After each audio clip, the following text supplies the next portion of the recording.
네, 함께해 주실 분들 소개해드립니다. 이진건 경희대 개건교수, 고영신 한양대 특임교수, 이지수 변호사, 그리고 백성문 변호사 이 자리에 나와 계십니다. 안녕하십니까? 네, 안녕하세요.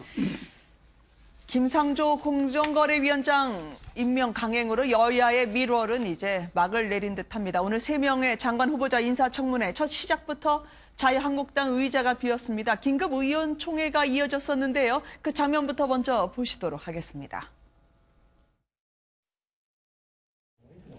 비리백화점 또 불공정거래위원장으로 우리가 명명한 김상조 공정거래위원장 후보자를 공정거래위원장으로 결정을 했습니다. 저는 이 임명 강행을 폭거라고 규정을 했습니다. 그동안 우리 야당 당사를 방문하고 또 제일 먼저 원내대표들과 오찬을 회동을 한 것을 자랑삼아 소통과 협치라고 얘기했지만 결국 이것은 위장 협치 쇼였다는 것이 저는 판명됐다 이렇게 봅니다. 협치 파괴, 대통령은 사과하라!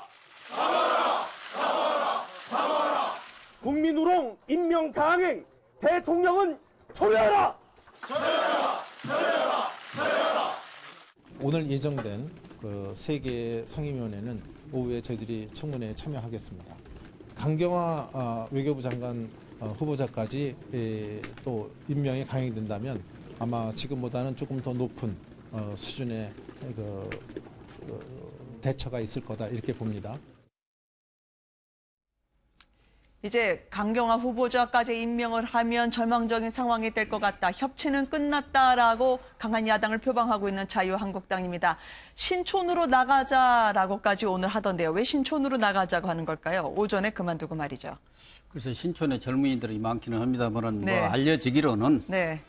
지금 강경화, 김상조 두 후보자의 그런 행태, 네. 위장 전입이라든가 이런 것은 정유라에 비견할 만하다. 네. 말하자면 그래서 신촌 2대 앞으로 가자 이런 얘기인 것 같은데 어쨌든 뭐 청문회가 진행이 되다 보니까 네. 문재인 대통령이 전에도 뭐 말씀드렸습니다만은 개문발차한 상태 아닙니까? 그렇죠. 바로 대통령이 되자마자 국정을 수행해야 하는 그런 입장이고 말하자면 이런 준비 기간이 전혀 없이 이런 상황에서 네. 이렇게 또 청문회가 진행되다 보니까 허니문 기간이 보통 뭐 한 3, 4개월 간다고 하는데 지금 네. 1개월도 안 가서 허니문도 깨지고 협치를 그동안 목소리들 높였습니다만 여야가 네. 협치의 그런 정치도 이제는 거의 파탄 지경이 이런 것 아닌가 하는 생각이 듭니다. 다만 네. 뭐 더 얘기가 나오겠습니다만은 여야를 불문하고 좀 정치를 하신 분들이 말을 좀 순화시켜서 했으면 좋겠어요. 네. 예를 들면 임명 강행을 뭐 폭거라든가 또 네. 뭐 정치 쇼라든가 꼭 이런 말을 안 하더라도 얼마든지 충분히 의사 표현이 가능한데 이렇게 네. 어떻게 보면은 극단적인 용어를 쓰면은 정치에서 사실상 뭐 막가자는 네. 이런 식이 돼버리거든요. 네. 그래서 뭐 아무래도 여야가 첨예하게 대립하다 보면은 좀 감정적인 언사도 불가피한 측면은 있습니다만은 국민들이 바라는 것은 과거와 같은 거대 양당들이 네. 갈등과 대립으로 이렇게 지세우는 그런 대결의 정치보다는 네. 협치와 통합으로 가서 국민 민생, 그야말로 국리민복을 위해서 좀 애써달라는 그런 주문들이 많기 때문에 그런 점도 좀 고려를 하면서 청문 정국을 좀 끌어갔으면 하는 생각입니다. 그런데 야당 쪽에서는 말이죠. 멀쩡한 인재가 없다. 어쩌면 다 한결같이 흠결 요지경이냐라고 주장을 하면서 우리의 발목 잡기만 비난하지 말아달라. 노무현 정부 대선 캠프에서 인연을 맺은 인사들로 17개 부처, 15개 장관 후보자가 채워졌다. 탕평 인사 물 건너간 데 대해서는 문제는 짚고 가야겠다는 입장인 것 같던데요.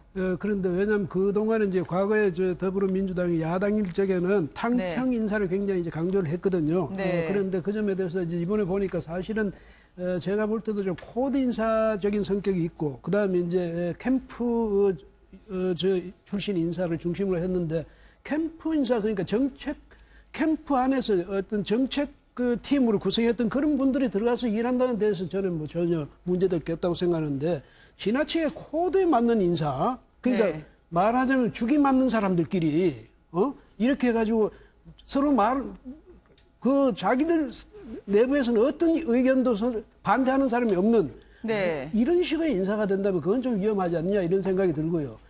그다음에 지금 자유한국당이 저렇게 하는 것은 좀 유감스럽습니다만은 네. 더불어민주당이 과거에 했던 그 행태를 그대로 배워서 지금 하는 겁니다. 그러니까 우리 흔히 하는 말로 뭐 이야기 자기한테 나쁜 이야기 하면 애들이 반사 이렇게 하듯이 꼭 네. 반사적인 저런 행동을 하는데 그 점이 바람직하다는 건 아니지만요. 제가 생각할 때 이런 건 있습니다. 더불어민주당이 한 번쯤 여기에 대해서 과거에 우리가 이런 행태를 보였던 데서는 진작에 우리가 반성하고 있다. 이제는 앞으로는 새로운 정치 패턴을 좀 만들어 보자. 이렇게 네. 한마디만 하더라도 그 자유한국당이 만약에 그 이후에도 계속 저렇게 하면 국민들이 볼 때 뭐라고 하겠습니까? 상대방이 저렇게 반성하는 모습까지 보였는데도 저러냐? 이런 네. 이제 그 오히려 명분은 더불어민주당이 가질 수 있는데도 서로가 지금 극한 대결 비슷하게 나가고 있고요. 지금 네. 고 교수 말씀처럼 이 정치 어느 좀 순화해야 되겠습니다. 왜냐하면 고춧가루 넣고 무슨 저 소금 넣고 계속 그렇게 하면 도수만 자꾸 높아지지요. 네. 아무 효과가 없어요. 그래서 어른들이 이 국민들이 다 보고 있는 자리에서 정치 지도자라는 분들이 국회의원이라는 분들이 그런 식으로 좀 그 말을 너무 심하게 하는 건 안 좋죠. 네. 안 좋죠. 예. 지금 아마 다시 재개된 김부겸 행자부 장관 후보자 인사청문회에서 한 자유한국당 의원이 10년 여당 하다가 야당 되니까 힘 빠져서 그야말로 멘탈 붕괴라는 속어가 있습니다. 정신이 무력감이 오고 우울증도 온다고 하던데요. 이게 아침에는 모든 걸 다 보이콧할 것처럼 하다가 다시 오후엔 들어온 거. 굉장히 강한 야당처럼 보이려고 했지만 전투력을 다시 회복한다는 건 쉽지 않다는 거를 반증하는 걸까요? 사실 지금 자유한국당이 소위 말하는 그 전투력이 떨어져 보이는 이유는 네. 여론하고 동떨어지는 행동 때문이에요. 네. 지금 이게 참 묘하게 무언가 반대는 계속 해야겠는데 이게 지금 여론상으로는 뭐 일단 이번에 김상조 후보자 같은 경우에도 뭐 긍정적인 여론이 월등하게 높은 그런 상황이란 네. 말이에요. 그러니까 좀 이게 국민들의 뜻과 동떨어지게 가다 보니까 무언가 동력이 좀 떨어지는 것 같기도 하고 그리고 오늘 청문회 오늘 어차피 하루에 끝내야 되잖아요. 네. 오늘 안 들어오면 어쨌건 뭐 안행부를 제외하고 안행위를 제외하고는 나머지 그냥 열립니다. 네. 그러면 또 자유한국당만 들러리 되는 거예요. 그러니까 지금 자유한국당이 그런 얘기를 하잖아요. 협치 파괴다 이런 표현을 쓰는데 물론 김상조 공정거래위원장을 임명을 강행한 부분에 대해서는 문재인 대통령도 좀 너무 심하지 않았냐라는 의견도 있는데 문제는 자유한국당이 지금 이낙연 총리 후보자부터 동의해 준 사람이 누가 있나요? 그러니까 누구는 동의를 해주고 네. 그렇지만 이 부분은 이런 문제 때문에 안 된다라고 얘기를 해야 국민들도 이 부분에 대한 문제를 좀 더 진지하게 바라볼 수가 있는데 일단 이낙연 총리 후보자부터 지금까지 단 한 명도 된다는 사람이 없었어요. 그 딱 한 명 네. 있었죠. 경제부총리 한 분 계셨습니다.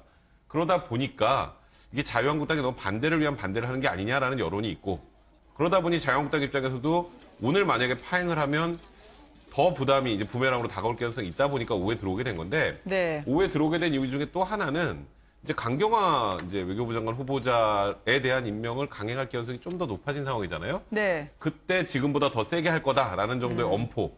뭐 그 이상 그 이하도 지금 아닌 상황이 아닌가 생각이 듭니다. 근데 이은재 의원은 상당히 세게 나오던데요. 문재인 대통령의 지명자를 보면 하나같이 불량품이다라고 이야기를 하던데 어떻게 들리십니까? 글쎄요, 사실 아까도 앞서 두 분께서 지적하셨습니다만은 이제 정치인들이 사용하는 언어의 품격을 좀 올려할 필요가 있습니다. 사실은 네. 그것은 뭐 팔 수 없는 물건이다, 뭐 불량품이다 이런 식의 표현은 좀 인격 모독적인 측면이 있기 때문에 그거에 대한 그렇게 표현을 함에 있어서 좀 세세하게 좀 세련된 용어를 좀 써주셨으면 하는 바람이 있고요. 네네. 사실 백 변호사님이 앞서서 아주 중요한 점을 지적하셨다고 저는 생각을 합니다. 자유한국당이 지난 10여 년간 이제 여당을 하다 보니까 야당의 어떤 그 생리 내지는 야당이 탄력을 받을 수 있는 그거에 대한 게 가장 중요한 게 이제 민심 풍향계를 잘 읽는 이 역할이 아주 중요한데 지금 그 기능 자체가 제대로 작동하지 않는 것이 아닌가라는 우려를 해봅니다. 예를 들어서 네. 지금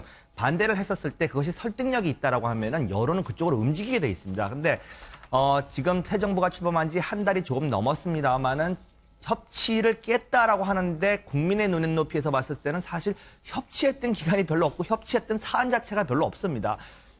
처음에 이제 대통령이 취임하자마자 청와대로 이제 불러가지고 차담했었을 때 그때만 해도 웃는 얼굴이었는데 이번에 국회에 가가지고 시정연설을 하러 갔었을 때 원내대표가 차담마저 거부하는 이런 모습들은 과거와는 사뭇 다릅니다. 과거에는 청와대는 소통을 안 하려고 했는데 이번에는 청와대는 계속해서 소통을 하려고 하는 적어도 그것이 뭐 소통이 됐든 내지는 뭐 외부 용어인지는 몰라 하더라도 그런 모습들을 계속 꾸준히 보여주고 있는데 오히려 그 장막을 닫는 것은 자유한국당이 아닌가 이런 모습부터 시작해가지고 반대를 하는 것들이 지금 설득력이 없다 보니까 반대를 위한 반대가 아니냐, 발목 잡기 위한 것들이 아니냐 이런 비판들이 있고 이렇게 된다라고 하면은 거리에 나간 데를 오히려 더 우스운 상황이 벌어질 수 있는데 이 부분에 대한 좀 종합적인 평가, 그다음에 지금 과연 왜 민심을 얻지 못하고 있는지 이런 거에 대한 좀 깊이 있는 고민을 좀 해봤으면 하는 그런 생각을 해봅니다. 네, 양보와 타협을 끌어내야 되는 정부 입장에서도 고민이 있을 겁니다.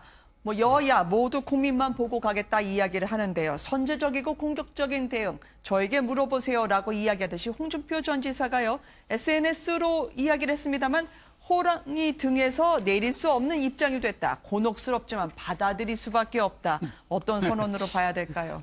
그 이야기는 뭐 홍준표 네. 지사가 7월 전당대회에 나가겠다, 네. 당대표로 나가겠다는 그런 이야기시죠. 어떻게 보면 셀프 출마 선언이라고 봐야죠. 네. 사실은 뭐 진적했다고 저는 봅니다. 네. 미국으로 출국하기 전에 공항에서 얘기했지 않습니까? 친박들은 다 빠져라. 친박 빠지면 그러면 누가 오겠습니까? 그 자리에. 결국은 네. 홍준표 지사가 내가 맡겠다. 그런 뜻을 이미 표명하고 미국으로 나가셨고 나가서 한 달 정도 머무르면서도 끊임없이 네. SNS 정치를 통해서 정치적 메시지를 보냈지 않습니까? 네. 그래서 하도 그러다 보니까 또 친박들이 너무 반발을 하고 그래서 다소 지금 뭐랄까요 조정을 하고 있는 상태인데 결국은 네.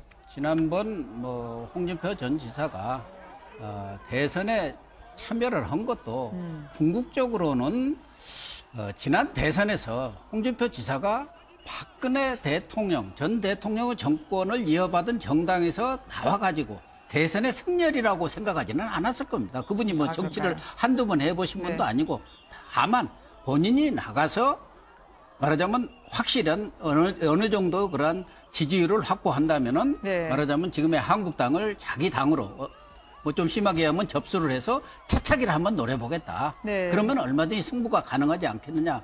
그런 판단에서 나왔고 그 연장선상에서 지금 홍준표 지사가 7월 전당대회 네. 말하자면 호랑이 등에 탄 상황에서 이제 내릴래야 내릴 방법이 없다. 주변에서 다 나가라 하고 나는 24%를 얻었는데 지지율을 지금 한국당의 지지율이 8%의 안팎이지 않습니까? 그동안 여러 여론조사에. 그렇다고 한다면 내년 지방선거도 있어요. 앞으로 문재인 정부와 네. 강력한 대여 투쟁도 해야 할 그런 입장에서 나 외에 다른 대안이 있느냐. 그런 것이 아마 홍준표 전 지사의 생각인 것 같은데 앞서도 뭐 여러 얘기가 나왔습니다만은 아직도 여당이든 야당이든 더불어민주당이든 한국당이든 과거 우리 정치의 가장 고질이었던 오로나싱 네. 전부 아니면 전무 이 방식에서 지금 이런 사고에서 한 발짝도 나가지 못하고 있다는 그 점이 제일 중요한 것 같은데 홍 전 지사가 과연 네. 당대표를 맡았을 경우 여야 간에 이런 협치의 정치가 살아날까요? 네. 참 걱정스러운 면도 없지는 않습니다. 그래도 말은 공개적으로 안 하지만 자유한국당 내에서는 일명 어대홍, 어차피 대표는 홍준표 이런 대세론이 있다 하더라도 스멀스멀 오늘 당권 도전 사실상의 선언 이후에 한국당 내부의 친박 의원들이 쓴소리를 내뱉는 것 같아요. 말씀하신 것처럼 셀프 추천 혹은 권력 중독이라는 험악한 말까지 가리지 않고 말이죠. 근데요, 홍준표 전 후보죠. 그러니까 전 지사죠. 그런데 네. 홍준표 전 지사는 애초에 국민 중에 저분이 네. 절대 당권 도전 안 하실 거라고 누가 믿은 사람 누가 있겠습니까? 네. 대부분은 저분은 애초에 그 당권 도전이 이미 기정사실화 돼 있었는데 네. 그렇다면 홍준표답게 대선에서 보여줬던 홍준표답게 저 나갑니다. 왜 나갔냐면 자유한국당을 이렇게 재결속시키고 이렇게 당을 이끌기 위해서 저는 나가야 됩니다. 네.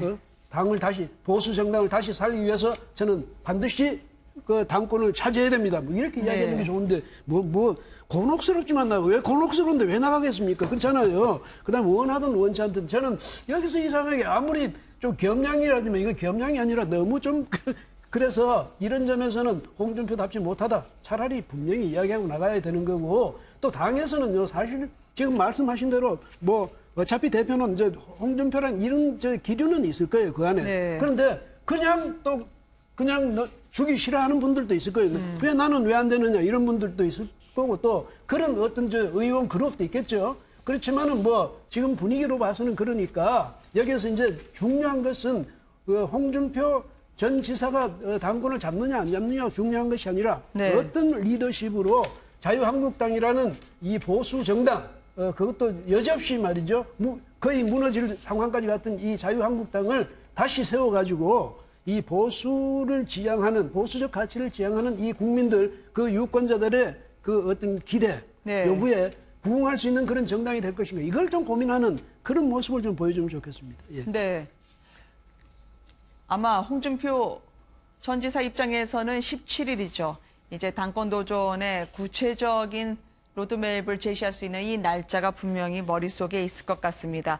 문재인 대통령의 미국 방문 소식이 전해졌습니다만 이달 말에요. 정상회담차 미국을 방문하는 기간에 흥남철수 이 작전에 참가했던 선원을 만난다고 합니다. 흥남철수 이야기 잘 아시지만 국제시장을 보고 눈물을 흘리기도 했던 문 대통령 아니겠습니까? 자신의 선친이 바로 그 철수할 때 배에 탔었고 저 선원으로 인해서 구조가 됐을 수도 있는데요. 어쨌든 깊은 인연이 있었으면 분명한데요. 그 장면 먼저 보시고 나서 저희가 이야기 이어가도록 하겠습니다. 저희 가족사 또 제 개인사하고도 상당히 공통되는 부분이 많거든요. 특히 더 마음에 와닿았고요. 이산가족 아니겠습니까? 그리고 실향민 가족이기도 하고요. 문재인 대통령이 이 선언을 만나는 것 어떤 저희가 메시지로 이해를 하면 될까요? 사실 문재인 대통령이 그 과거에 국제시장 보고 좀 눈물을 흘렸다라는 얘기가 있었잖아요. 그 국제시장 앞부분에 흥남철수 부분이 나옵니다. 네. 굉장히 긴박한 상황이었죠. 1950년 12월에 흥남철수 그 당시 그 배에 다 사람들이 탈 수 없는 상황이었음에도 불구하고 그걸 다 태워서 부산으로 넘어오는 그 과정이 이제 국제시장의 시작 부분이었는데 네. 이제 문재인 대통령의 아버님이 이제 고 문용영 씨가 그 당시에 흥남철수 그 배 타서 부산으로 와서 문재인 대통령 53년 1월 24일 날 이제 문재인 대통령이 이제 부산에 태어나게 된 거거든요. 이제 그러면 결국 본인의 이제 문재인 대통령의 아버지를 소위 이제 피난을 시켰던 거기에 굉장히 중요한 역할을 했던 선원을 만난다는 거기 때문에 굉장히 의미가 큰 것 같고요. 네. 그 로버트 러니 씨라고 하네요. 그 90살이신데 네, 이번에 바로 저 배에 네, 탔었을까요? 네, 그렇습니다. 그래서 메로디스 빅토리오에 타고 이제 부산을 넘어오게 된 건데요. 이제 저 선원을 만나서 이제 과거에 대한 그런 감회 그런 것도 좀 느끼고 사실 아버지가 저 당시에 피난을 오지 않았으면 문재인 대통령이 지금 실제할 수 있을까요? 이제 네. 그런 것까지 생각을 한다면 굉장히 의미 있는 만남이 될 수 있다는 생각이 드네요. 피난민 14,000명이 탄 배였습니다. 그럼에도 불구하고 단 한 사람 흐트러짐 없이 워낙 차분했기 때문에 인상적이었던 바로 그분. 이제 문재인 대통령께서 이제 이번 달 28일부터 3박 5일 일정으로 이제 미국을 방문하는데 네. 저는 이분과의 만남을 성사시킨 것이 단순히 그 당시의 선언과 피난민의 자손과의 만남만이 아니라고 생각을 합니다. 이게 전달하는 메시지가 있습니다. 왜냐하면은 사실 대선 기간 중에도 이제 이런 부분에 대한 미국의 오해가 있었습니다. 문재인 대통령 후보는 당시 후보는 너무 북한에 대해서 호의적이지 않느냐. 그다음에 미국에 대해서는 반미적인 성향이 있지 않느냐라고 하는 오해가 워싱턴과 있었습니다. 사실은. 네. 그럼에도 불구하고 계속해서 대통령께서는 피난민의 자손이고 아들이고 그다음에 미국에 대해서 늘 고맙게 생각한다라는 부분을 계속해서 강조했고 요번에도 이 일정을 굳이 넣은 이유는 이제 그러한 이제 대통령이 가지고 있는 생각 이런 것들이 결코 말만이 아니라 실질적으로 미국에 대해서 고맙게 생각을 하고 예를 들어서 북한에 대해서 호의적이다라는 부분에 대한 오해는 불식시켰으면 좋겠다. 이런 메시지와 외교적인 어떤 수사가 담겨 있는 내용이라고 저는 보고 있습니다. 네. 피난민의 아들로 태어났다는 문 대통령이 혼자 잘 먹고 잘 사는 길을 그러나 택하지는 않겠다고 합니다. 워낙 서로 이산가족이었기 때문에 가족에 대한 혈연 때문에 이런저런 일들 많이 챙겨줄 것 같은데요. 정작 동생 혹은 형제가 누가 있는지 또 어떤 일을 하는지는 많이 알려져 있지 않거든요. 문재인 대통령도 우리 전통적인 그런 가부장 체제에서 자라신 분이어가지고 사실은 그 형제들에 대해서 정은 깊은데 실제로 무슨 혜택을 주는 일 그런 것은 상당히 꺼리셨던 것 같아요. 여기 계신 분들도 비슷할 거예요. 이런저런 부탁이 오지만 그걸 좀 매몰차게 거절한 적도 많지 않습니까? 그래서 문재인 대통령의 가족들은 아마 다 그냥 우리 같은 평범한 사람들의 대표적인 사람들인 것 같아요. 그래서 그 동생도 지금 외항선의 선장 아니십니까? 네. 과거에 그 해운사에서 문재인 대통령이 민정수석되고 비서실장 될 때 네. 그렇게 이제 배 타는 자리에서 육지로 네. 이제 육상 근무로 좋은 자리로 이렇게 보직을 변경시켜 네. 주었는데 그 소식을 듣고 아주 호통을 쳤다는 거 아닙니까? 네. 그래서 다시 해상 근무로 돌아갔다고 그러는데 네. 어쨌든 문재인 대통령이 지난번에도 그 누님, 큰 누님이죠. 네. 누님 얘기를 하면서 누님의 희생 때문에 본인이 이렇게 공부를 해서 이런 자리까지 왔다고 얘기를 하는데 아마 다 여기 계신 분들도 비슷한 경험들을 했을 거예요. 저만 하더라도 뭐 그 당시에 다 어렸기 때문에 네. 초등학교 때도 방학만 하면 저는 형님 오고 둘이 어머니가 그때는 식구라고 하죠. 입을 덜기 위해서 꼭 멀리 있는 누나 집으로 보냈어요. 누나가 결혼해서 사는데 좀 네. 잘 살았어요. 아. 좀 잘 사는 편이었으니까 그러니까 방학만 되면 보내요. 네. 그래서 방학 끝날 때까지 누나 집에서 이렇게 먹고 지내다가 오고 그랬는데 아마 문재인 대통령도 누나가 이렇게 네. 공부를 좀 중도에 그만두고 여러 가지 일을 네. 하면서 물론 어머니도 고생을 많이 하셨던데요. 동생을 하면서 위해서. 동생들을 네. 이렇게 건사한다고 그러죠. 가르치고 이렇게 보살폈던 것 같습니다. 네. 보통 이제 팔이 안으로 굽는다는데 팔을 피튼 셈이군요. 왜냐하면 이 남동생이 원양어선 성장해서 석탄을 계속 아마 납품하는 그래서 운송을 해주는 일을 맡은 모양인데 그것도 석탄 화력발전소 중단해야 되니까 동생의 사정은 관계없이 직진하는 문 대통령이었단 말이죠. 사실 문재인 대통령이 이제 취임 초기에 네. 초등학교에 방문을 해서 미세먼지 감축 대책에 관련된 얘기를 했죠. 네. 그리고 오래된 이제 뭐 석탄 화력발전소 운영을 중단하라라고 이제 지시를 했는데 이제 문제는 이제 문재인 대통령의 동생인 이 문재익 씨죠. 문재익 씨가 하고 있는 일이 네. 석탄 같은 것을 운송해 오고 있는 일인데 그래서 10년 정도 용선 계약을 체결한 상황입니다. 네. 그러니까 쉽게 말하면 밥벌이죠. 말 그대로.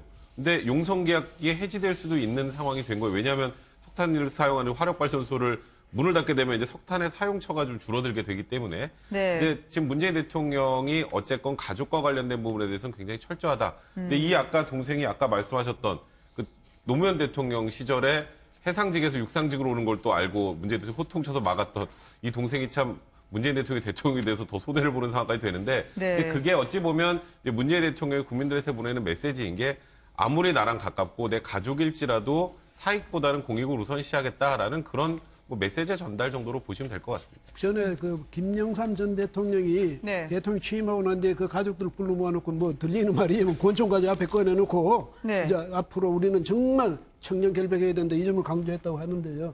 이 최고 권력자한테는 뭐가 제일 큰 문제냐면 이 가족입니다. 역시 네. 그래서 그런 점에서는 이번에도 보니까 그 중부 발전이라고 발전소예요. 거기하고 지금 석탄 저 운송 계약까지 그 용선을 10년간 해놨는데 그러니까요. 뭐 발전소에 그 석탄 뭐 납품을 못하게 되면 뭐 큰일 나는 거죠. 그런데 그러니까요. 저는 이제 그것보다는 또 이 문재인 문재인 대통령의 그 아버지, 어머니, 누나 세 사람이 빅토리아호를 타고 이 거제를 거쳐서 이제 여기 왔잖아요. 네. 왔는데 거기서 이제 문재인 대통령도 태어나고 했는데 어쨌든 그럼에도 불구하고 노무현 정부 때는 보면 이 미국하고 관계가 굉장히 껄끄러웠어요. 네. 그 지금도 사실은 보면 취임하자마자 사드 문제가 터져가지고 미국과 관계가 별로 매끄럽지 못하다 이런 인상을 주고 있잖아요. 그 다음에 미국 정부로서도 아마 볼 때 문재인 대통령에 대해서 상당히 현재까지는 네. 그 어떤 거북함을 갖고 있지 않을까. 그런데 꼭 사람이 다른 건 몰라도 목숨을 빚진 일 아닙니까? 그렇죠? 그런데 미국이 우리한테 무슨 잘못한 그런 상대가 아니고 지금까지 계속 우리의 후견인 역할을 해준 그런 상대니까 네. 이번 한미 정상회담을 통해서 전통적인 우호 관계, 동맹 관계 이것을 회복하는 그런 계기로 삼고 왜냐하면 개인적으로도 저는 각별한 인연이 있으니까 말이죠. 네. 그렇게 좀 해주는 계기가 됐으면 얼마나 좋을까 이런 생각을 합니다. 그러고 보니까 영부인 김정숙 여사 역시 가족 관계가 잘 알려져 있지 않습니다. 뭐 언니가 패션 디자인에 종사한다는 얘기가 있지만 어떻게 영향력을 행사했는지는 알려지지 않고 있고요. 오늘 김정숙 여사가 서울국제도서전에서 축사를 했습니다. 축사는 과거 영부인들도 좀 하시긴 했는데요. 네네. 오늘 의미심장한 메시지가 이 행사와 함께 나왔습니다. 60 항쟁 기념사도 가셨죠. 그리고 민주당 당직자와의 만찬에도 참석하셨죠. 의미심장한 메시지를 잠시 뒤에 말씀드리도록 하고요. 일단 축사, 보폭이 넓어진 김정숙 여사의 모습을 보시겠습니다.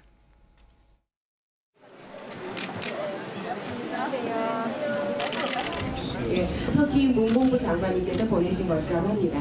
맞습니다.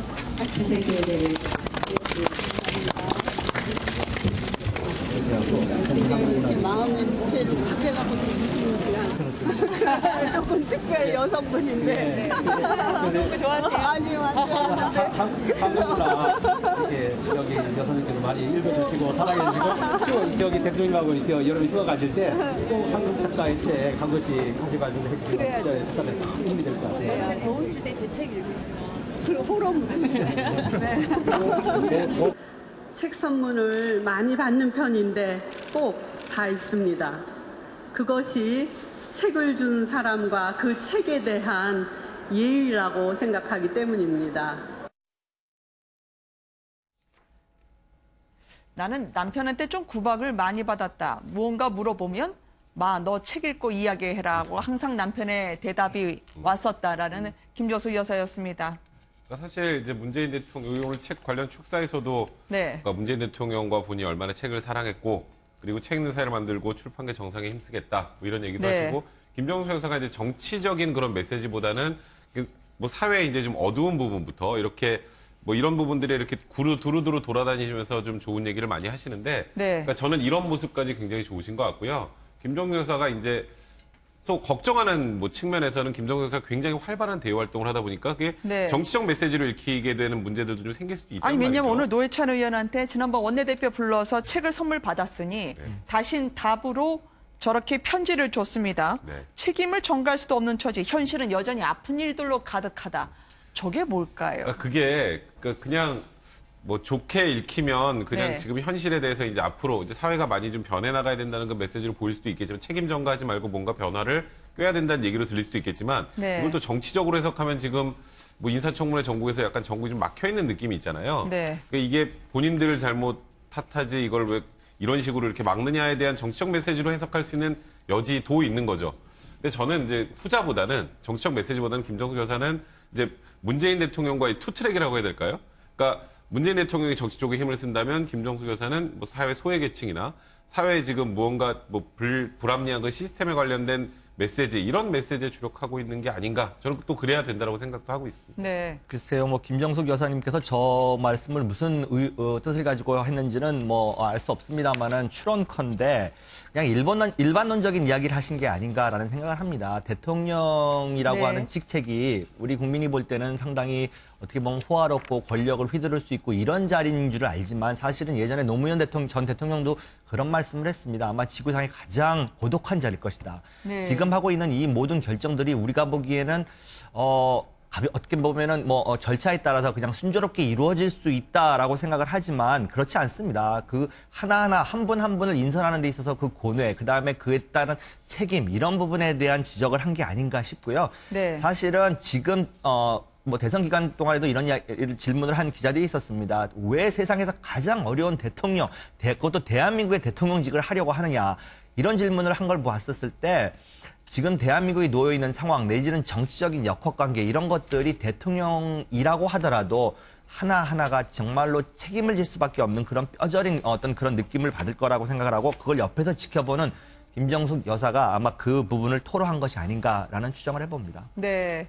점점 목소리를 내면서 그러나 스윙이 커질 수 있고 또 그것도 자신의 가족은 일단 개입하지 않게 하면서 대통령 내외 앞으로 행보를 주목할 수밖에 없게 될 것 같아요. 그러니까 이제 아마 김정숙 여사의 그 말하는 뜻도 그 배경에도 뭐냐면 혹시라도 내가 이런 이제 어떻게 말하지 않을 수 없는 그런 상황에 대해서 이야기했더라도 네.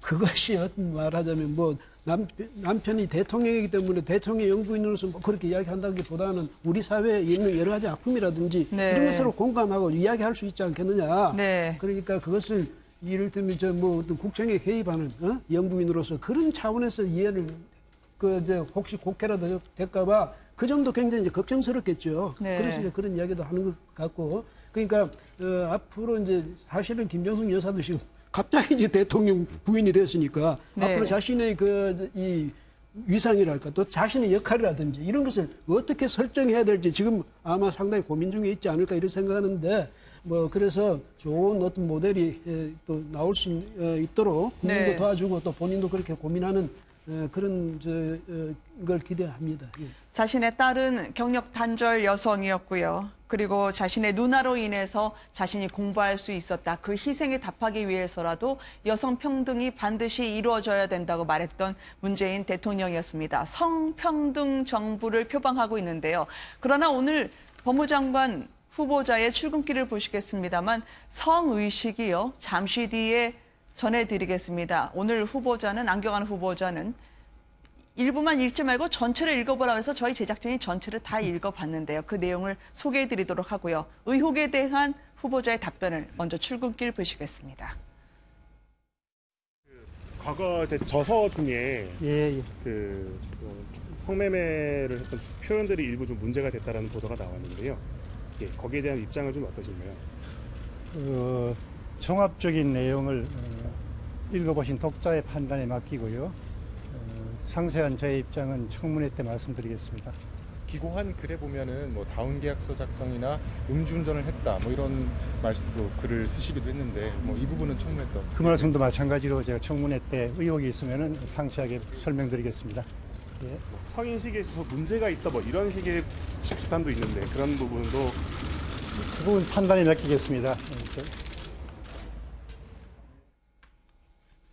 법무장관 후보자에게 중요한 것은 문화나 아니면은 성의식이 반드시 필수불가결은 아닐 겁니다. 그러나 법치에 있어서 음주운전도 도로교통법이고요. 그리고 성매매 특별법도 법이기 때문에 법을 준수해야 되는 법무장관 후보자 입장에서는 자신이 어떤 여성에 대해서 그리고 도로교통과 법에 대한 생각을 갖고 있는지가 중요하죠. 그런 면에서 오늘 제작진이 이분의 저서, 불과 6개월 전에 나온 저서를 다 읽어봤습니다만 성적 판타지를 가진 남자, 사내, 그리고 샘물, 여성이란 말이 책의 상당 부분을 할애됐다는 부분에 문제의식을 제기하지 않을 수 없었습니다. 오늘 정의당이 아마 후보자 중 처음으로는 매우 유감이다. 임명을 숙고해달라고 했는데요. 자, 어떤 문제가 변호사님 일단 보이시나요? 사실 이 총론적으로 생각을 하면요. 이 책 전체적인 내용은 그러니까 남자들이 이렇다. 네. 남자들이 이렇게 잘못되게 그릇되게 좀 생각하고 살아왔다. 네. 그러니까 이제 이렇게 살지 말고 좀 변해야 된다. 그러니까 큰 틀에서 보면 좋은 얘기들이 많이 있습니다. 그런데 이제 문제는 이제 조그맣게 강론으로 들어오다 보면 조금 전에 앵커님께서 말씀하셨던 것처럼 오해 소지가 있는 내용들이 많긴 많아요. 그러니까 예를 들어서 야 남자들은 항상 술을 마실 때 여자가 필요해. 네. 여자가 없으면 장모라도 있어야 돼. 이런 내용들이 나옵니다. 네. 그러니까 물론 본인이 그렇다는 뜻이 아니라 남자들이 보통 그렇다라고 하면서 이제 이걸 변하자는 취지인데 문제는 그 남자들에 대한 인식 자체가 이제 어찌 보면 남자들이 볼 때 불쾌할 수 있는 그런 내용들이 굉장히 많이 있고요. 또 소위 말하는 그 성매매와 관련해서도 이거는 성매매와 관련해서 성매매를 옹호하는 그런 내용인가라고 오해할 만한 그런 소지의 내용들이 굉장히 많이 있습니다. 네, 상당수의 내용은 이제 책을 인용하거나 윗세대로부터 전해 내려오는 말이 있다라고 해서 제3자 인용처럼 이야기를 그렇죠. 하긴 했습니다만 본인의 이야기도 있긴 합니다. 젊은 애인과 함께하며 중년 사내는 새로운 성적 충동에 눈을 뜬다. 이거 제가 다 말씀을 드려야 될지는 조금 약간 민망한 대목이 적지 않습니다만. 이제 그런 부분들에 대해서 그러니까 안경환 법무부 장관 후보자의 이 여성에 대한 인식, 남성에 대한 인식, 성에 대한 인식, 성매매에 대한 인식 이 부분이 좀 문제가 있는 게 아니냐라는 얘기가 나오고 있는데 제가 아까 말씀드렸던 것처럼 총론적으로 이 책을 쓴 경위나 그 내용 전반으로 보면 뭐 안경환 후보자 얘기처럼 이게 악마의 편집이라고 볼 수도 있겠지만 세세한 부분을 보다 보면 안경환 후보자의 개인적인 생각이라고 보이는 부분도 꽤 많이 있단 말이죠. 네. 이 부분은 사실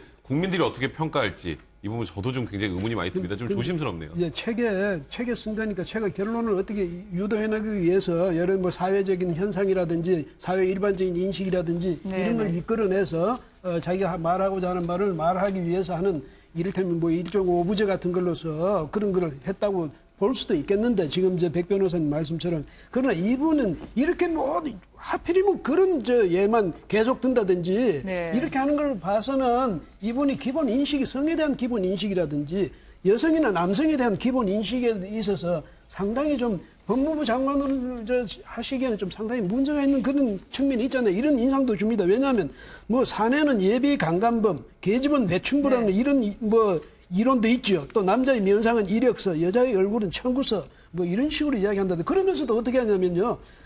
운전자가 절대 술은 안 된다. 이런 건 또 강조를 하거든요. 네. 예? 술은 절대 음주운전 안 돼. 그게 전에 경찰청장 그 인사청문회 할 때 했던 그것을 가지고 이렇게 단호히 이야기하면서도 성 문제에 대해서는 어떻게 이렇게 자기가 관대하고 이렇게 특히 그것이 정상적인 성이 아니라 우리가 말하자면 비도덕적이고 비윤리적이고 또 불법적인 이런 성관계에 대해서는 이렇게 깊은 이해까지 다 표명하시는지 이렇게 되면요. 아무리 그런 뜻이 아니었다 하고 아무리 남의 것을 인용했다 하더라도 국민들이 볼 때 저분이 평소에 기본 인식이 저런 것 아니냐 이런 오해를 받기 딱 좋잖아요. 아마 이제 가치관은 본인이 따로 갖고 있는 게 있을 텐데 이게 국민에 대한 법 적응에서 어떻게 될지입니다.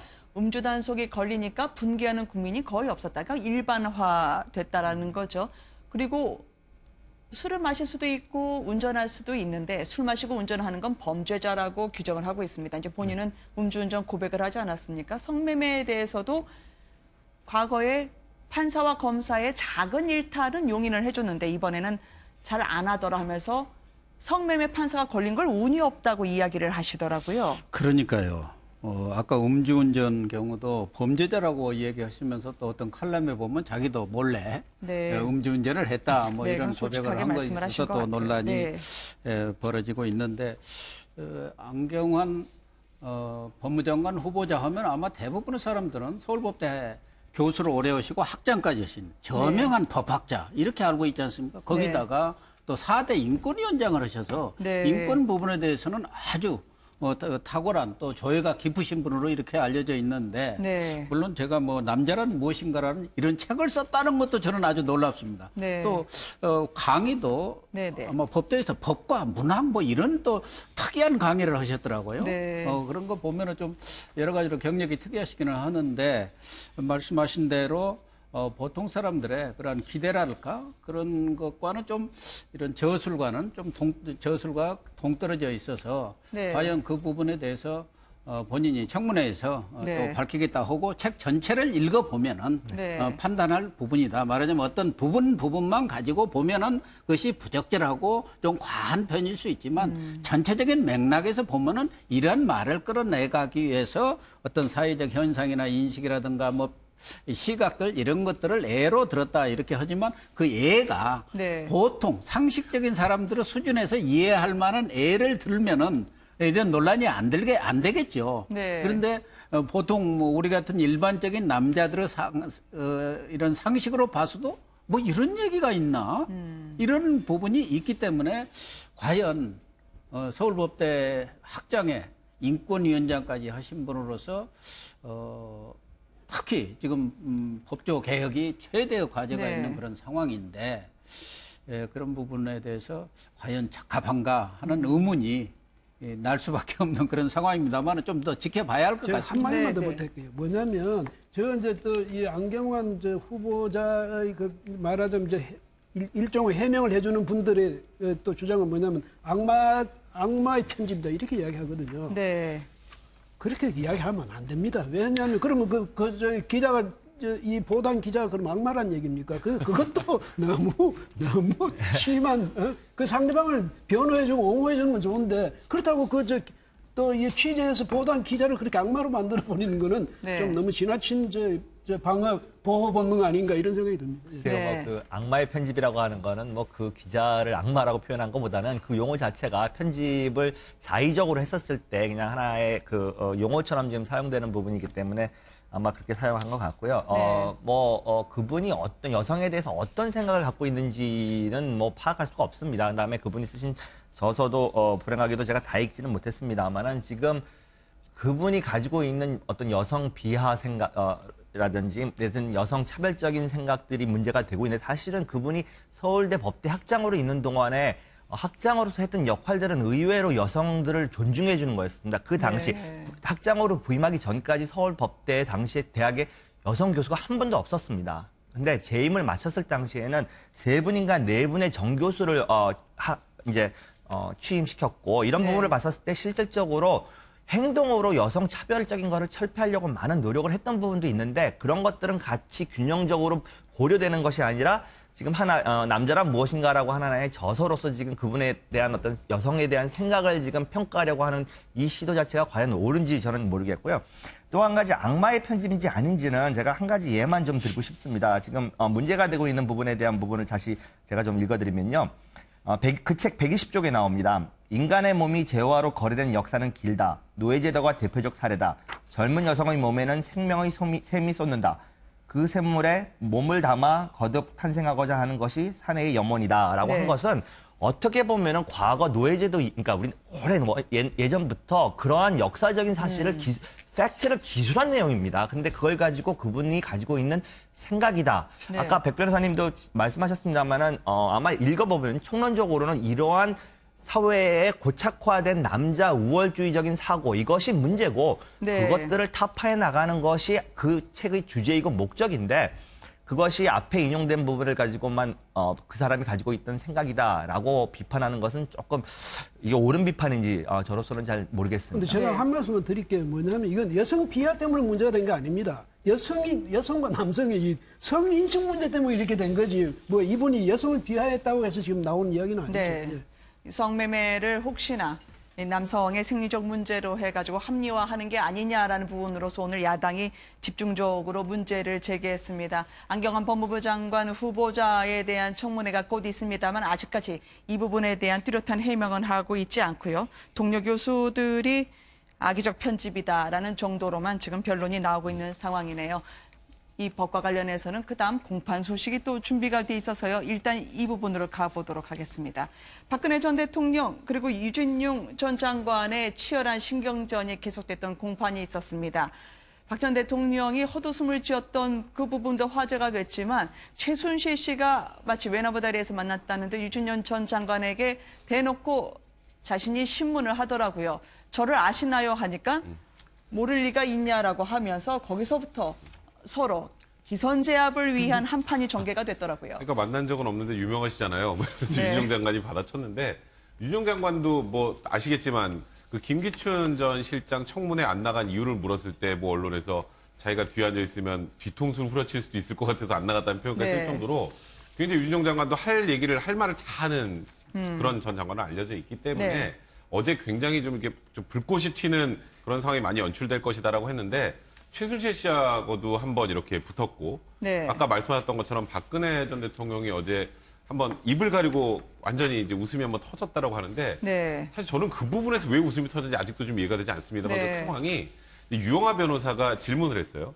질문을 하니까 윤영 장관이 그 질문의 취지가 잘 이해가 안 된다는 취지로 다시 한번 얘기를 해달라. 그러니까 이제 다시 얘기를 했어요. 그러니까 그럼 그 질문지 좀 가져와 봐라고 했는지 보세요라고 했는지 모르겠습니다. 그게 반말로 들렸나 봐요. 유영하 변호사 입장에서. 그러니까 그걸 반말하지 말라고 하면서 사실 법정에서 참 흔하게 보기 힘든 장면입니다.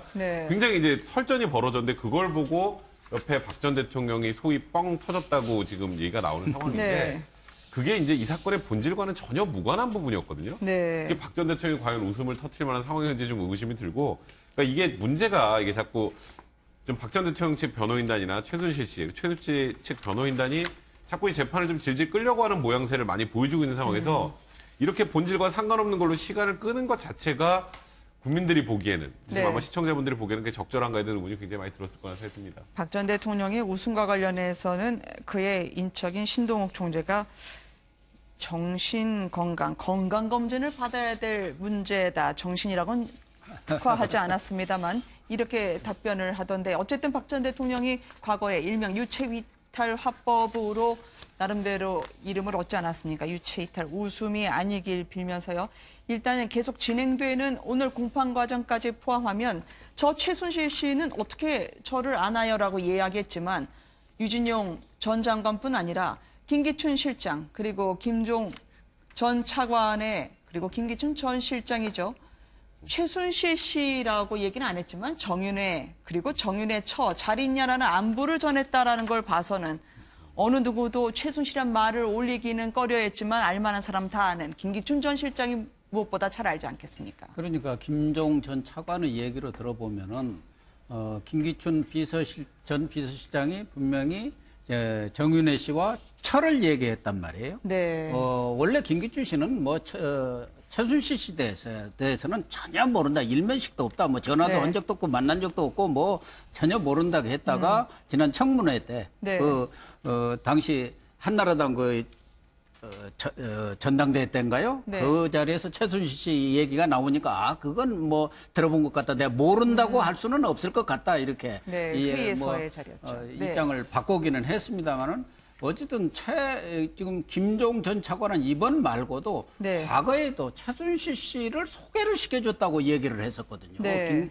김기춘 비서실장이. 그럼에도 불구하고 아직까지 뭐 김기춘 비서실장은 최순실 씨와는 일체의 어떤 접촉이 없었다는 그 입장을 고수를 하고 있는데 적어도 김종천 차관이 여기서 일부러 거짓말을 할 아무런 이유가 없지 않습니까? 최순실을 모른다고 그렇기 했지만 때문에 정윤회의 철하는 건 알고.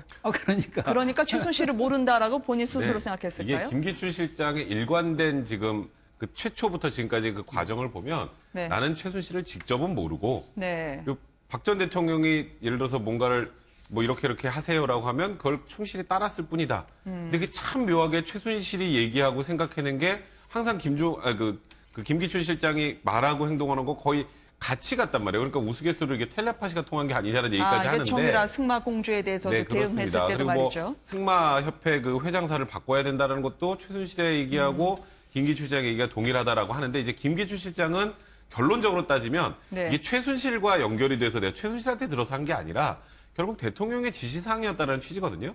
그러니까 아직도 김기춘 실장과 최순실이 직접 통화를 했다거나 직접 만났다거나 하는 그런 증언이 나온 건 아닙니다. 그래서 네. 아마 김기춘 실장이 실제로 뭐 최순실 씨를 안다고 하더라도 증거가 나오지 않는 이상 굳이 최순실을 안다라고 얘기를 안 하겠죠. 이제 네. 그러다 보니까 지금 김기춘 실장과 최순실 씨 사이에 직접적인 연결고리는 아직까지도 이제 검찰이 확보를 못한 그런 상황이라고 봐야 될 것 같습니다. 이렇게 볼 수도 있습니다. 뭐냐면 김기춘 네. 비서실장이 굉장히 말하자면 실세 아니었습니까? 권력 실세였는데 최순실 씨를 만약 최순실 씨하고 직접 자기가 무슨 대화를 하고 거기서 의논하고 이건 굉장히 자존심 상하는 일이에요. 그다음에 김기춘 전 실장의 경우는 네. 특히 아마 누구보다도 그 자존심에 대해서는 굉장히 네. 남달랐을 거다. 이런 점에서 미뤄보면 의도적으로라도 최순실 씨는 안 만나려고 했을 거고 연락도 대화도 안 하려고 했을 거고 그렇다면 지금 백 변호사 말씀처럼 모든 것은 대통령을 통해서 오면 이건 어쩔 수 없이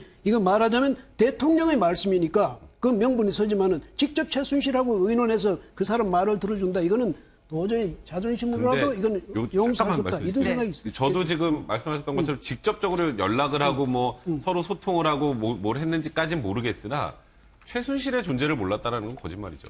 이제 문제가 그게 문제인 거죠. 그러니까 이 지금 일을 꾸며나가고 있는 게 결국 대통령의 지시였지만 현실적으로는 최순실이 끌고 나가고 있었다는 거를 김기춘이 모르고 따라했다는 거는 그거는 뭐 여러 정황으로 맞기가 봤었을 안 때 맞는 당시에 얘기라고 봐야 될것 김기춘 비서실장이 최순실의 존재를 몰랐다라고 생각하기는 어려운 점들이 있고요.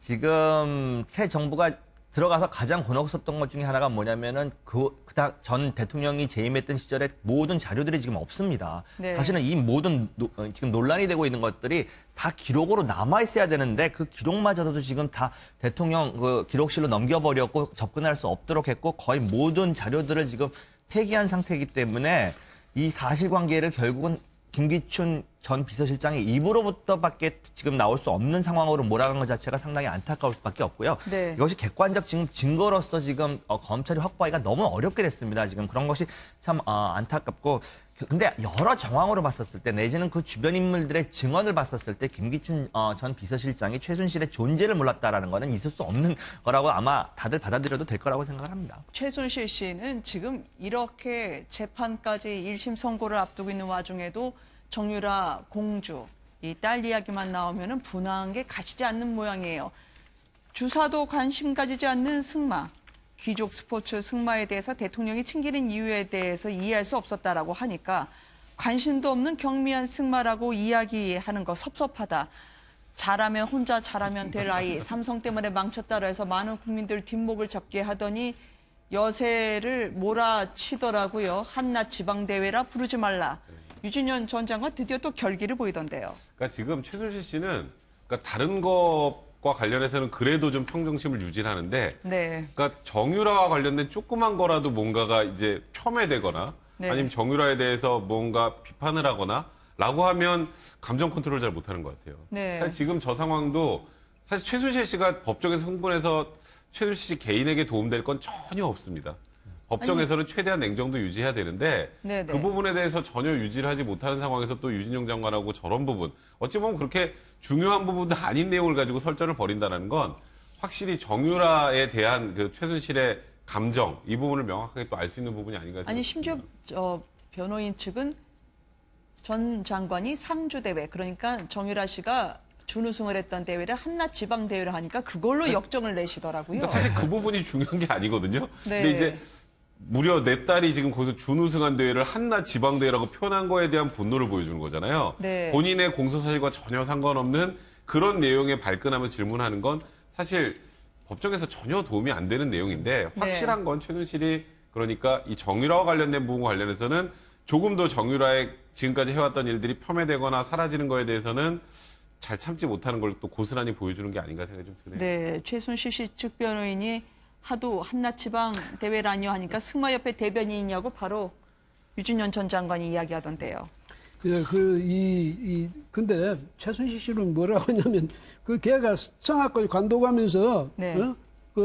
이 승마하려고 성악을 이제 포기했는데 근데 문체부 장관이 관심도 없는 경면 승마 이렇게 한다고 해서 또 물론 딸을 굉장히 이제 생각하기 때문에 딸 이야기만 하면 이렇게 흥분하는 그런 측면도 있습니다만은 이 승마라는 것이 얼마나 중요하고 그래서 삼성이 승마에 대해서 이렇게 지원해 줄 만한 충분한 이유가 있고 명분이 있다. 이것도 강조를 해야 되거든요. 그런데 이거 바로 주무장관이었던 사람이 이거 경미하다든지 뭐 하찮은 이렇게 해버리면 그 명분이 없어지는 것 아닙니까? 이런 점에 있어서도 그렇고 또 유진용 전 장관에 대해서는 최순실 씨가 아마 마음에 맺힌 것도 많을 거예요. 맞는데 유진용 전 장관도 또 예사로운 분은 아니죠. 옛날에 뭐 양정철 전 당시 행정관이 뭐 백제들일까요? 뭐 이런 이야기까지 째들이죠. 이런 말까지 나올 정도로 그때도 사실은 굉장히 좀 이 청와대 측 당시에 청와대 측하고 각을 세웠던 분인데 저분이 아마 성격이 굉장히 이제 강한 분이니까 이번에도 최순실 씨한테 대해서도 자기의 이제 가치관하고 벗어나니까 도저히 이것은 내가 참을 수 없다 해서 지금 강경하게 나오는데 뭐 그래서 아까 박근혜 전 대통령이 웃었던 제가 법정에 안 가봐서 잘 모르겠는데 짐작기는 이런 거예요. 변호사하고 또 전직 장관까지 지냈던 분들이 왜 반말하세요? 왜 목소리 높이세요? 왜 소리 지르세요? 이런 식으로 막 왔다 갔다 하니까 저절로 자기도 모르게 쿡 했을 수는 있지 않겠습니까? 예. 네. 뭐 지금 그 최순실 씨가 애초에 그 재판에 임하는 태도는 지금과는 사뭇 달랐습니다. 처음에는 이렇게까지 하나하나 말에 대해서 반발을 하거나 이런 상황은 아니었는데 교묘하게도 지금 정유라 씨의 구속이 기각되면서 그 이후에 보이는 어떤 그 정유라와 관련된 것뿐만 아니라 비단 다른 문제들에 대해서도 상당한 지금 어떻게 보면 강하게 반발하는 모습들을 보이고 있다라고 저는 판단을 합니다. 결국은 자기의 아킬레스건이라고 하는 딸 정유라가 자유롭게 재판을 받고 기소되는 상황이라면은 여기서 굳이 자기가 어떻게 보면은 약하게 나와가지고 이럴 필요가 있지 않겠느냐라는 생각을 한 것 같습니다. 그러다 보니까 이제 지금 사실 아까 백 변호사님도 말씀하신 것처럼 사소한 문제를 가지고 지금 이렇게 반발하고 이것들이 지금 뉴스화가 되고 있는데요. 네. 결국에는 정유라를 보호하려고 하는 어떤 모성의 일 출발일 수도 있습니다만은. 그분이 가지고 있던 지금 이 사건과 관련되어 있는 여러 상황들에 대한 인식 자체가 일반 국민을 입장에 봤을 때는 이렇게 동떨어져 있던 세계에서 살던 사람이구나 이런 것들만 자꾸 더 부각하는 게 아닌가 저는 그렇게 보고 있습니다. 지금 이 상황들을.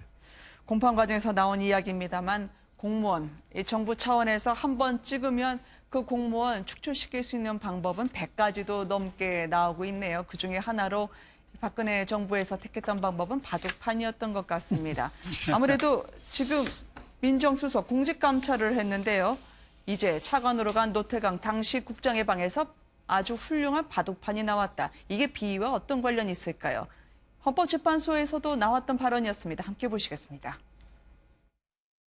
민정수석이 저한테 얘기하기는 두 사람이 체육개혁 의지가 부족하고 또 한 가지는 공무원으로서의 품위가 문제가 있었다. 이 두 가지를 저한테 얘기를 했습니다. 이제 공직 감찰했더니 사무실이라든가 이런 쪽을 다 들어가서 봤는데 좀 부적절한 그런 것들이 좀 발견이 됐다 이런 얘기를 들었습니다. 뭐 바둑판도 나왔다 그러고요. 누구한테 받은 바둑판도 있었다 그러고 뭐 그런 얘기를 들었습니다. 상당히 좋은 원목으로 만든 바둑판. 그러나 노태관 당시 국장은 바둑을 하지 않는 사람이었다라고 하면서 개인 비리 때문에 축출하는 것처럼 그러니까 어쩔 수 없이 내보낸 것처럼 이게 이야기를 하더라고요. 얘기가 나온 건 박 전 대통령이 콕 찍어서 나쁜 사람들이라는 표현을 써서 네. 결국 인사 조치가 됐고 나중에 또 다른 곳에 갔을 때도 그 나쁜 사람들 아직도 있냐 그래서 완전히 공직을 벗어야 했었던 그런 상황이었던 걸로 일단 지금까지 알려져 있었는데 네. 박 전 대통령 측 주장은 그겁니다. 노태우 국장이 그 당시에 감찰 받아서 뭐 그때 당시에 뭐 상품권 얘기도 좀 나왔었다. 뭐 네. 그런 얘기도 있고요. 그리고 저는 이 바둑판을 왜 문제 삼는지 모르겠는데 굉장히 좋은 바둑판이 거기에 있었다더라. 네. 그거랑 이거랑 무슨 상관이죠, 비리 사실이? 그러니까 무언가 비리를 저질러서 잘못된 거지.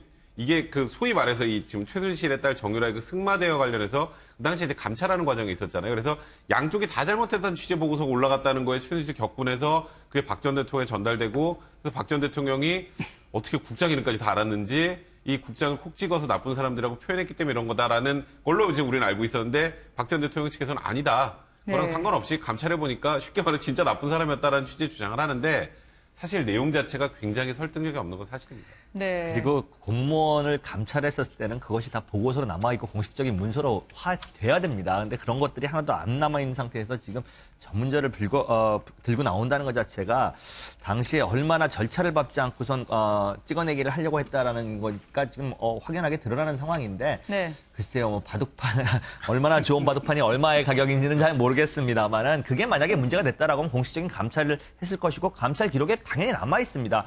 아무런 그런 증거들이 없이 지금 저런 식으로 이야기를 한다는 것 자체가 도대체 국정 운영하는 데 있어서 모든 절차나 이런 것들이 어떻게 지금 운영이 되는지 오히려 네. 저는 그 부분이 더 의아할 뿐입니다, 지금. 네. 오늘은 박근혜 전 대통령의 공판이 없었습니다. 내일 하게 됩니다만 29일에는요.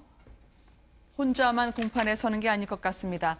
물론 비슷한 건물일 거고 한 재판정은 아니겠습니다만 동생 박근영 전 이사장까지도 재판을 받게 된다고요. 박근영 씨가 29일 날 이제 재판을 받는데 같은 법정은 아니고요. 네. 이제 중앙지방법원에서 이제 박근영 전 이사장 같은 경우에 그 변호사법 위반하고 사기 혐의 공판이 열리는데 네. 그날 이제 박 전 대통령이 월화 목금 이제 주 4회 재판을 받죠. 네. 그러다 보니까 같은 법원에 이제 같은 방은 아니나 같이 재판을 받아야 되는 어찌 보면 이걸 뭐 나쁘게 말하면 뭐 기구하다고 해야 될까요? 네. 그런 상황이 또 연출될 것 같습니다.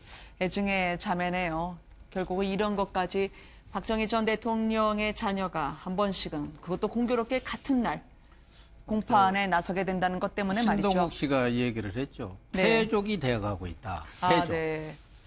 참 지금 뭐 박정희 전 대통령은 말할 것도 없고 그 딸 박근혜 전 대통령 그리고 박근영 씨까지 이렇게 재판을 받고 있는 상황을 아마 신동욱 씨가 가장 압축적으로 표현한 게 정말 패족이 되어가고 있다. 뭐 그 네. 신동욱 씨 이야기는 일부러 권력이 우리를 패족으로 만들고 있다. 그런 뜻이 있지만 네. 그런 뜻을 지금 은근히 표현한 것이지만 그러나 그 말 자체는 맞는 것 같아요. 사실은 뭐 박정희 전 대통령은 뭐 공과가 있지만 많은 네. 분들이 우리의 그런 경제 발전이라든가 오늘의 우리나라가 있게 한 데 대해서 그 네. 부분은 누구도 부인할 수 없는 그런 상황인데 박 전 대통령이 아버지의 그런 네. 공까지 과대로 남기고 공까지 다 말하자면은 안고 가버리는 네. 그 공까지도 다 무용지물로 만들어버리는 그런 상황에 대해서 좀 안타깝게 생각하고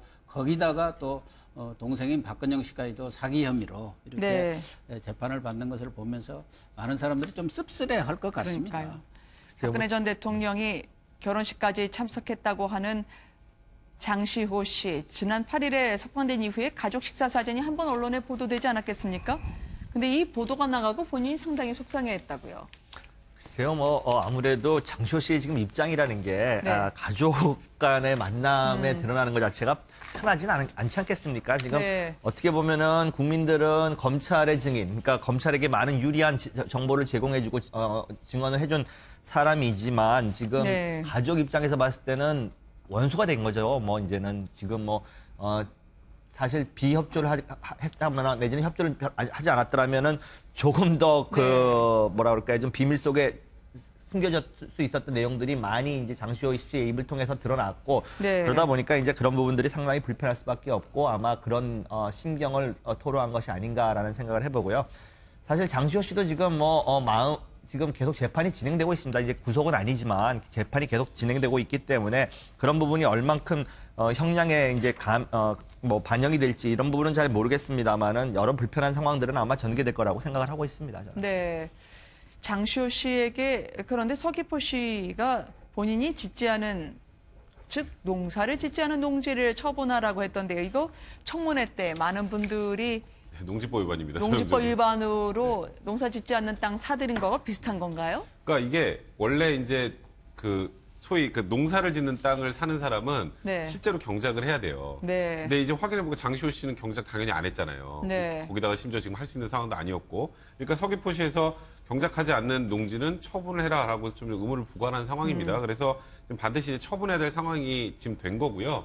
장시호 씨 입장에서는 이제 저런 부분, 이제 제주도와 관련된 본인이 아버지로부터 증여받은 땅은 이제 처분을 해야 될 상황이고, 현재 장시호 씨가 제일 불편해하는 건 그거예요. 그러니까 이제 구속 기간이 만료가 돼서 석방이 됐죠. 석방된 날 제일 보고 싶었던 사람이 엄마 그리고 아들 아니겠습니까? 그래서 이제 새벽 늦게 이제 가족들하고 식사를 하는데 언론에서는 또 가장 궁금해하는 게 장시호 씨가 석방되면 뭘 할까 궁금하니까 카메라 따라 붙었던 겁니다. 그래서 새벽에 이제 가족들하고 상봉하는 장면들이 이제 좀 어찌 보면 좀 여과 없이 이제 언론을 통해서 나갔는데 자기는 모르겠는데 자기 아들하고 어머니까지 막 언론을 통해서 사진이 이제 공개되는 거에 대해서 굉장히 불편했던 것 같은데요. 저는 이런 부분들, 그러니까 이런 부분들은 전 장시호 씨의 저런 불편해하는 게 장시호 씨의 사생활은 또 어느 정도 보호를 해줘야 된다라는 측면에서 저런 부분 정도까지는 최소한 좀 동의를 받고 촬영을 하는 게 낫지 않았을까? 지금 개인적으로는 생각이 좀 듭니다. 그렇죠. 뭐냐면 근데 어디까지가 우리가 이제 보도 기준이 분명히 해가지고 어디까지는 보도해도 되고 어디까지는 안 해도 된다 그건 아닌데 양측 다 이해할 수는 있죠. 근데 사실은 제 생각에는 가족이라든지 어린아이라든지 여기에 대해서는 철저히 보호해 주는 게 언론으로서도 그게 도리가 아닌가 이런 생각이 듭니다. 그런데 물론 이제 담당 기자가 되면요 어떻게 하든 뭐라도 이야기거리가 될 만한 것, 기사거리가 될 만한 것은 지구 끝까지라도 가서 캐내겠다 이런 이제 열의는 충분히 인정을 하지만은 그러나 장시호 씨가 문제가 있다면 장시호 씨 그 사람에 대해서만 관심을 기울이지 그 아들이라든지 혹은 또 다른 가족들 여기까지 이 사진을 찍고 이렇게 해가지고 한다는 것은 우리 말하자면 우리가 흔히 하는 말로 민주주의적인 그런 민주적인 의식으로 그런 사고방식으로 또 그런 가치 기준으로 보면 좀 지나치지 않는가. 그래서 한번 장시호 씨 괜히 너 당신 뭐 잘한 게 있다고 불만이야 이렇게 하기 전에 누구든지 가질 수 있는 그런 권리다, 기본권이다. 이 점을 좀. 어쨌든 장시호 씨 입장에서는 이 교수님 얘기한 대로 자신에 대해서 언론에서 관심을 갖고 일거수일투족에 대해서 관심을 갖는 게 또 당연하겠지만 가족들까지 이렇게 사진을 찍고 하는 부분에서는 불편해할 수밖에 없지 않겠나 그런 점은 이해가 가고 언론에서도 그런 프라이버시 문제는 좀 지켜줄 부분이 필요성이 있다 그렇게 생각을 하는데요.